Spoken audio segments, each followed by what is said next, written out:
Login failed on Varo Banking Fix. You open the Varo app to check your balance or deposit a check and instead, you see login failed. It's annoying, but here's the good news: this issue is usually easy to solve. Most people assume it's a major problem, but the fix often takes less than 2 minutes. First, check your internet connection. Varo needs a stable and private network to verify your identity. If you're on a weak signal, switch to mobile data or connect to a stronger Wi-Fi network. And if you're using a Wi-Fi, disable it. Varo's security filters often block connections from hidden IP addresses. Next, make sure your app is updated. Go to your App Store or Google Play, search for Varo, and tap Update. Outdated versions can't always communicate properly with Varo's secure servers. If that doesn't help, clear your app's cache. On Android, head to Settings, Apps, Varo Storage, Clear Cache. On iPhone, delete and reinstall the app. This wipes out any old or corrupted data that might be causing the problem.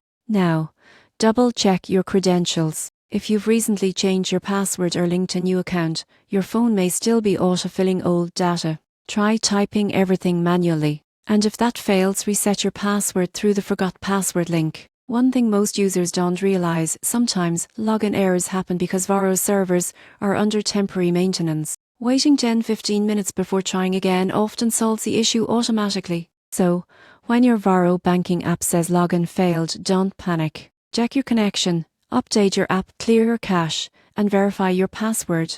In just a few easy steps, you'll regain access to your account and keep your money moving securely and smoothly.